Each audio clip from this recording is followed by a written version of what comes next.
Hey there YouTube, welcome back. This is the Allegheny Northern in N scale, and today we're going to do the December 2023 layout update. And that means it is time to wish everybody a happy, prosperous new year, and obviously looking forward to all of the modeling projects that'll come up in 2024 as we start what I'll call the next 365 days of the same thing.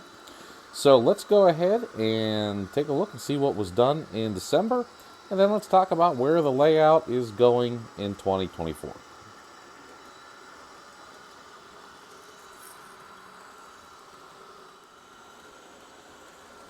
Okay, so in December, there was a lot of family-oriented time and all that sort of stuff that comes with the holidays. So that didn't mean we didn't get down to the train room. It just means we didn't get down to the train room nearly as often. And one good thing is the trains are running, and they are running smoothly. So as we enjoy them rolling around here, we're going to follow this train all the way around the layout till we get to the first project, which, as I'm walking, realizing where that first project is, might have been a bad idea. It's going to be a heck of an intro, but enjoy some train watching while we do that.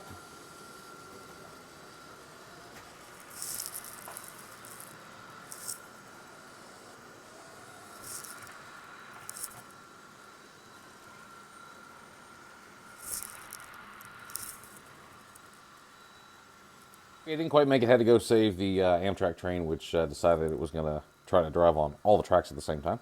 So we're back here. Signals. Signals were a big part of December. So I got this crossing here protected.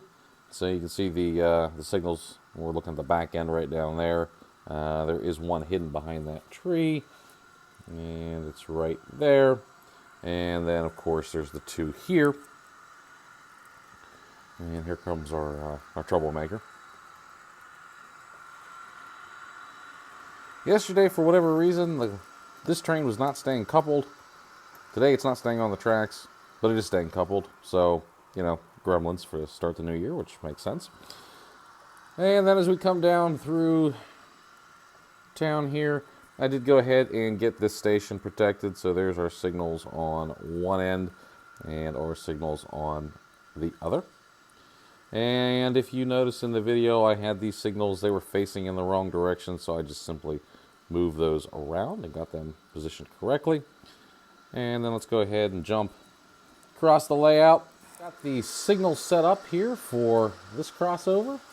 And so we've got the we're going to call upgrade towards staging and the rest of the main line.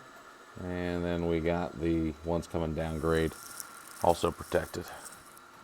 Okay, so let's talk about this mess. This is a bunch of Pike Stuff building kits. I think there's 4 or 5 of them here. Let's see, there's 1, 2, 3, there's 4, there's actually 6 kits here total.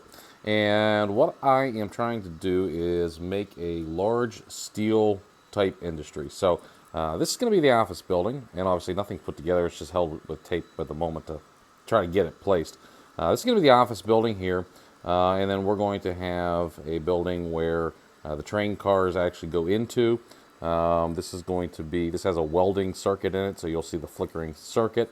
And then there's going to be a larger warehouse and fabrication area back here. And then you can see I've started the scenery, so I've put the initial road in, and then did some additional grass and tied the scene sort of back together. So the general idea is going to be that scrap steel, which we have the scrap yard up above, if you recall. Scrap steel will come in, it'll get laid down here on the ground. I have some heavy equipment here to manage it. And then we're going to have coiled cars go out, flat cars go out. So it's going to be some sort of a steel production type deal. Don't know, I'm not going to give it a name or anything just yet, so I'm not really going to.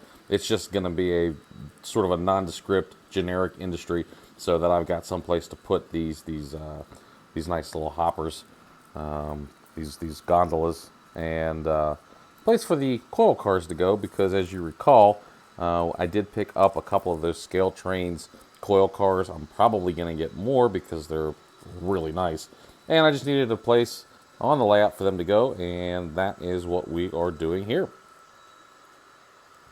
So I'm still playing with this a little bit. I might start putting the pieces together, but it's not going to be until the January update that this actually starts to look like something. So since we're looking at the signals here, just a quick update for those of you who were kind of keeping track. There was a boatload of signals needed on the layout because there was no signals at all. And while these signals are not connected to any kind of control system or anything yet, they're basically just there. The goal is to put in a operating signal system. So once we get to that point, we will have some degree of signal operation here on the railroad. Until then, they're just going to basically be static and sit in the dark. But there is about 26 or 28 signal heads that I still need to either purchase and or assemble. So we're still a little ways from getting the actual signals done. And for those of you who watched the earlier videos, you know that I'm using the Showcase Miniatures signals, so that each one has to be built, and that's everything. You got to build you got to put the light LED board in. You got to put the platforms, ladders on. You got to put the hoods around everything, glue it, dry it, paint it, all that sort of stuff. So it's a little bit of a process. Started looking into the actual operating system, the brains that'll be behind this, and gotta be honest with you, it's going to be real pricey, and so I don't think that we will be fully signaled by the end of 2024 unless something really crazy happens, like hitting the lottery. But we're going to start signaling the town of Allegheny first. So that's the original ones we put on. And then we're going to go from there. Okay, it is a minor detail, but a detail nonetheless. And once again, it was one of those items that was sort of on sale, so it would have been silly to pass up. But I did get some fencing for this station to make it look a little bit more in place, I guess. So you wouldn't really have a station that would just have platforms where you could just pretty much walk freely. So this is going to be a small commuter stop, and I wanted to represent that. I've got to work on the parking lot and cars and all that sort of things. But once again, the fence was cheap, and I did pick up a second box. So here it is right here. And that will be for that little station over there. If there's any extra pieces, I'm sure I'll find use for them. But I like the way that came out. That's starting to look more and more like a actual commuter station. Okay, and then the very last thing that was accomplished was the setting of all of these Atlas lights down through the intermodal entrance. That's the last one right there. These poles are not sufficient for what lights that would actually be in the yard. So I need to get some bigger floodlights. I don't know if they're actually made in N scale. I haven't seen them. Haven't really looked though. So they might be out there. Either that or I'll scratch build them using various kit pieces to make sufficiently high lamps for the yard. They'll get placed along the outside, basically because I don't want to interfere with the cranes or the trains. So that will happen when it happens. This was sort of an impulse buy here, just because they were doing a super sale online, and I got these things for, I think it was like close to 50% off. So I did pick up some for the upper yard while I was at it. Just made sense that while the sale was going on to capitalize on that sale. So went ahead and did that. And we'll pause here. Let's watch the mixed freight come up. And I know that in most of my videos I've got the same trains that are always running, and that's because I really haven't done any op sessions. So the same trains keep staying on the track. But I am in the process right now of going through the layout and putting cars in industries they need to be in, taking them out of industries they don't need to be in, sort of building my trains and figuring out what trains I'm going to run. So although I didn't get a whole lot modeling done, I did get some planning done. So there's a lot of locomotives that are not on the layout right now, and that's just going to be the way it is for a little bit.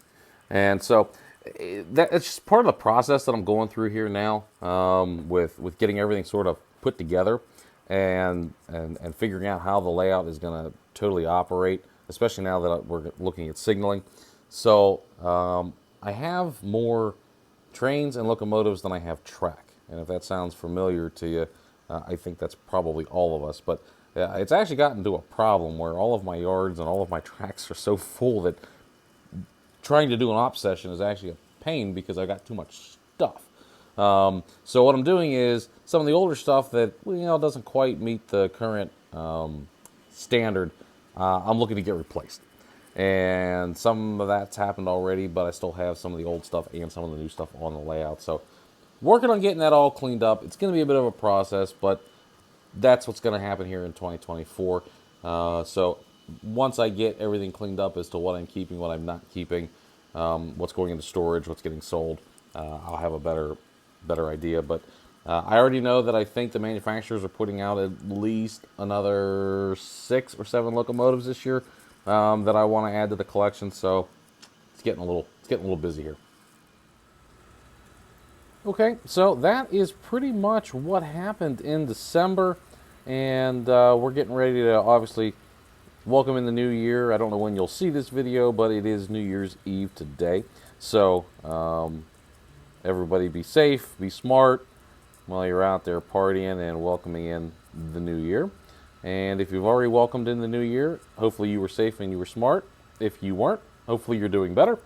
And we are going to have quite an exciting 2024 here as far as plans go for the layout. So obviously the big thing is signaling. I'm going to continue to work on that. Also, you've heard me mention multiple times that we sort of have a space issue. So I've already eyed some space in the basement that might be ready for an expansion. And I know you're thinking, wait, you already expanded a year ago. I know, but we got a problem. I'm out of space, so need more track. So it's actually something that might help with some of the grades on the layout as well. So I'm not sure how it's going to play out just yet, sort of weeding through the details. But it's going to add quite a good amount of track. So that's probably not going to be until summer because, well, it's cold and it's snowing and it's raining and it's doing all kinds of things outside. It's gross and don't really have the space to work on the lumber side of things down here. So that's still in the planning stage. It was something that hit me yesterday while I was waiting for a late Christmas party to start. And forgot to mention, I'm sure you guys saw the review, but I did pick up a Dash 8 in the Amtrak Pepsi can. I love that locomotive. The sounds on it are just awesome. It's a Atlas Gold Series Master Line, and it has ESU sound decoder with sound files. Just it's an awesome locomotive. So that's actually one of its older brethren sitting behind it, and it detail-wise they stack up pretty close. But operation-wise, the new version is obviously with the sound is awesome. So. But you can check out that video for more on that. So, okay. So anyway, let's get back to the closing here. Sort of sidetracked a little tiny bit. Next major step here is I'm going to get some cleaning done on the layout. You can tell that I've got locomotives all over the place. So I'm going to get this sort of cleaned up and decide which locomotives are staying on the layout for now, which ones are coming off. And then... a lot of these locomotives don't have sound, so some of them may get sound upgrades this year. Some of them may just get sold. I don't know yet. Haven't really worked through the details, but going to get started on that. And we have 2 locomotives that I know are coming out in January. 3, actually. It's the Cato Big Boy with the sound file, so that's on the radar. And then Scale Trains is releasing their SD40-2s. Which is one of my favorite locomotives, and you know how disappointed I was with the Broadway Limited run that I have. So I'm looking forward to the Scale Trains. Now, Broadway Limited just released a second run. They don't have the high hoods this time. They've got just a standard SD40-2 with a low hood for Norfolk Southern. I think there's a CSX one too. I'm holding off on purchasing it because I'm a little gun shy with them, but we'll see. Once the scale trains come out, hopefully they're not a disappointment.